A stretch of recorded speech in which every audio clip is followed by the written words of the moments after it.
परमात्मा का नाम आपको दिया जाता है, आपको नियम बताए जाते हैं। यदि आपने भगवान पाना है और परमात्मा से लाभ लेना है तो इन नियमों का आजीवन पालन करना होगा।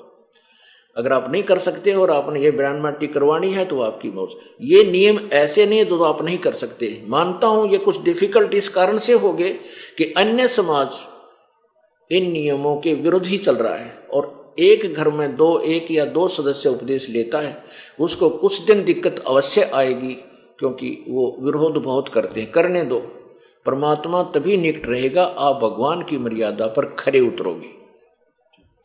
नियम टूट जाने से बहुत दुख होगा।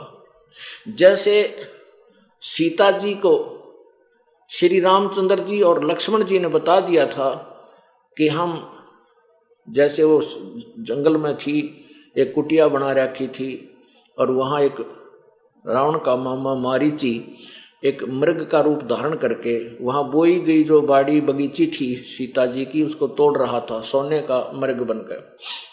तो सीता जी ने उस मृग की इच्छा व्यक्त की थी, मुझे जीवित या मृत ला कर दो, हठ कर लिया। तब उसको जाते समय लक्ष्मण जी ने कहा था कि ये मैं इस कुटिया के चारों तरफ एक मंत्रित रेखा खींच के जा रहा हूं, इस रेखा को पार मत करना। इसे पार करोगी तो यह जंगली जानवर या कोई निकम्मी आत्मा आपको हानि कर सकती है, इसके अंदर कोई नहीं आएगा। अब सीता ने उस समय तो स्वीकृति दे दी। फिर उसी समय रावण आया एक साधु रूप बना के, और जो ही रावण अंदर कुटिया के निकट आने लगा, उस रेखा को पार करना चाहा, तो उसमें से एकदम अग्नि की लपट निकली, जैसे उसको भस्म कर देंगी। तो 10 कदम दूर रावण दौड़ के गया बैक, और सीता से कहा कि माई भिक्षा दो। तो सीता ने कहा था कि आप यहां आके ले जाओ कुटिया के पास। जब वो आगे आने लगा तो एकदम रेखा में से, लक्ष्मण वाली रेखा से एकदम वो लपटें निकली, तो भाग के दूर चला गया। कहने लगा माई तूने ये क्या कर रखा है, मुझे मरवाना चाहती थी, मुझे तुझे श्राप दे दूंगा, यहां आकर दे भिक्षा देनी है तो। अब सीता जी ने सोची साधु महात्मा है कि क्या दिक्कत है, अभी जल्दी सी देकर आटा वापस आ जाऊंगी, क्या पति को और देवर को पता थोड़ा चलेगा। अब वह तो उसकी नालायक सोच थी। वह बड़ी बूझ थे जो ये कह के गए थे वैसे बाहर मत निकलना, तो उस फट गई ले काटर रेखा से बाहर गई थी। रावण ने ठठा ली और पटकी वहां लखा बाग में जाके अपनी बिरान में टिक करवाई, लाखों करोड़ों व्यक्ति मरवा दिए। उस एक नालायक ने जरा सी मर्यादा उल्लंघन करके। तो पुण्यात्माओं, ये परमेश्वर का मार्ग है, काल के जाल से आपने निकलना है, तो परमात्मा की मर्यादा से बाहर नहीं जाना। बाहर जाओगे तन्य दुर्गति आपकी बनी रहेगी, परमात्मा आपकी मदद नहीं करेगा, क्योंकि परमात्मा और काल का एक अनुबंध हुआ है। वो आने वाले समय में बताएंगे कि जब लगे हंसा हमरी आना, काल लगे ना तेरा बाणा। कि जब तक मेरी प्यारी आत्मा मेरी मर्यादा में रहेंगी, तब तक काल तेरा अटैक, तेरे द्वारा छोड़े गए जो चोट है, किसी का बेटा मार दे, किसी की बेटी मार दे, किसी की टांग कट गई, किसी का कैंसर होगी, किसी के और हानि कर दी, कि तब तक जब तक वो हंस मेरी मर्यादा में रहेगा, तेरा कोई तीर बाण मेरे हंस पर नहीं लग सकता। वो सुरक्षा कवच दे दिया भगवान ने इन नियमों का। और इनको तोड़ोगे तो लक्ष्मण वाली रेखा तुमने तोड़ दी, फिर काल तुम्हारा कुछ भी कर सकता है।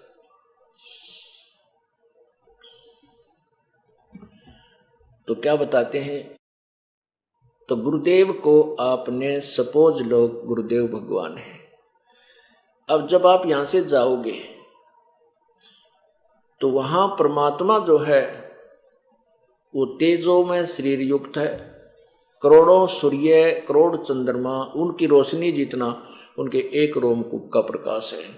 तो वो उसको नहीं पहचान सकोगे आप।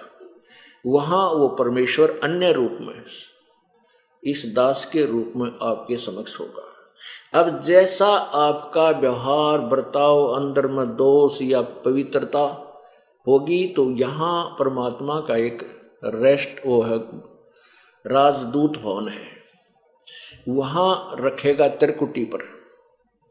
उस त्रिकुटी पर जाकर के जब यहां से आप त्रिकुटी तक तो पहुंच जाओगे, वहां से फैसला होगा। वहां आपके मन में जैसा भी दोष होगा या आपके अंदर समर्पण भाव होगा, निष्कपटता होगी, उनको वहां सेलेक्ट कर दिया जाएगा।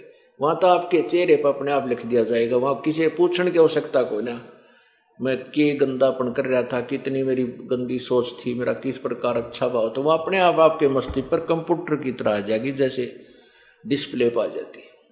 तो उसी समय आपको रिजेक्ट कर दिया जाएगा और कई हजार लाखों वर्षों तक आपको फिर परमात्मा नहीं सिलेक्ट करेगा, यानी वापस नहीं संभालेगा। ये कोई बालकों का खेल नहीं, और कोई मैं रोजी रोटी खातिर इस ढमढमे करने नहीं लगा। परमात्मा की दया हुई, इस ज्ञान से परिचित हुआ। इस परमात्मा का यहाँ असंख्यों जन्मों से हम भटक रहे हैं, भुगत रहे हैं। ऐसे दीर्घ रोग को कटवाने के लिए हमने परहेज जरूर रखने पड़ेंगे। यदि हम परहेज नहीं रखेंगे तो औषधि काम नहीं करेगी। तो इसलिए परहेज रखना अति आवश्यक है, नियमों का पालन करना अति आवश्यक है। बीड़ी, शराब, मांस, तमाकू कभी छूना, ना पीना, ना पिलाना, ना किसी का सहयोग देना। चोरी, ठगी, जारी, रिश्वतखोरी, 2 नंबर का काम भूल के नहीं करना। परमात्मा देगा, उस तो पूरा पटेगा। उससे आपके घर में सुख होगा, आपके शरीर में सुख होगा। आपने किसी को लूट कर 2 नंबर ठग के पैसे इकट्ठे कर भी लिए, वो ऐसी दुर्गति तो जाएंगे, रोए भी घर, पैसे भी जाएंगे। मैंने ऐसा निकम्मा बालक पैदा हो जा लड़का, वो सारे पैसे न बर्बाद करे और पिताजी देख कर रोए और फिर बेटा भी मर जा। एक बता रहा था, दास ने ये नाम नहीं लिया था, उससे पहले की बातें। वो कह रहा था, रो रहा था कि मैं रिटायर होया मिलिट्री से, और मिलिट्री में उसका एक ऐसे स्थान पर पोस्टिंग रही तकरीबन कि जहां सेल और परचेज पूरी प्लाटून की होया करती थी। तो उसने खूब इधर उधर की जुगाड़ जोड़ के काफी पैसे लाया। तो उसने, उसका लड़का एक का बेटा था, उस बेटे ने आते ही कहा, कहने लगा, पिताजी मैं तो जीप लूंगा। अब इकलौता बेटा जिद कर ली, जवान हो रहा था, कॉलेज में जावा था, जीप ले ली, फिर एक पिस्टल ले लिया फिर उसने अपने साथियों के साथ शराब पीने लग गया, कि तो बकवाद करावे, कि तो झगड़ा कर ले, उसके मुकदमे शुरू हो गए और आखिर में एक्सीडेंट में मृत्यु को प्राप्त हो गया।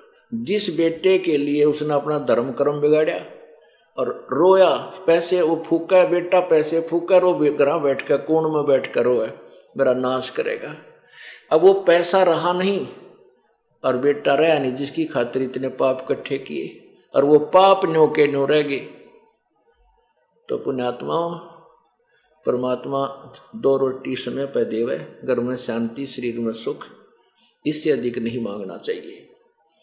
जिसके पास मान ले अरब और खरब पैसे हैं, 1-2 फैक्ट्री भी है, कल न मृत्यु हो जा, कुत्ता बनकर उस फैक्ट्री की गली में उसका कमर ला कर बैठेगा, अंदर कोई प्रवेश ना कर दे उसको।